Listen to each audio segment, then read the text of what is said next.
నువ్వు చేసి తప్పే కదా. ఎత్తు పైకి ఎత్తరా భయ్.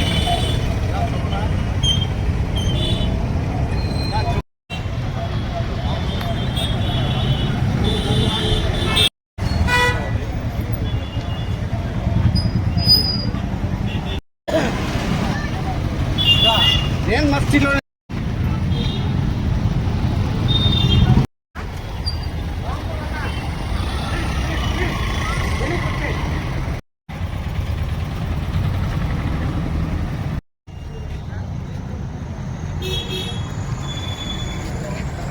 ఇతను వచ్చేసి పసుపులేటి సాయి అలియాసు బత్తల సాయి అని చెప్పేసి నందిగానపల్లె ఈసదుపు పంచాయతీ తనకల్లు మండలము కదిరి నియోజకవర్గము. నేను తనకల్లు ఎస్ఐ మాట్లాడుతున్నాను.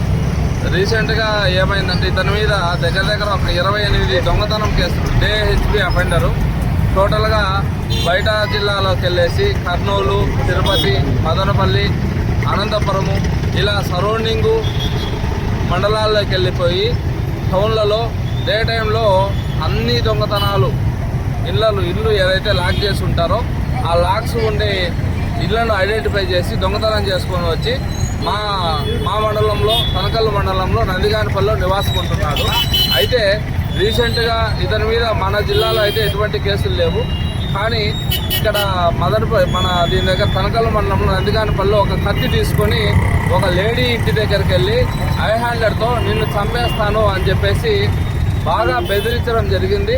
ఆమె భయభ్రాంతులకు గురై సావును దగ్గర నుంచి పరిచయం చేసే విధంగా చేయడం వల్ల ఒక నాన్ బెయిలబుల్ కేసు నమోదు చేయడం జరిగింది. దాని మీద ఈరోజు ముద్దాయిని రిమాండ్ కోసము తనకల్లు నుంచి బస్సులో తీసుకొని వచ్చేసి బస్టాండ్ నుంచి కోర్టుకు నడిపించుకుంటూ తీసుకెళ్తున్నాం. ఇతని పేరు ఏం పేరు sir? Pasupuleti Sai alias B Sai.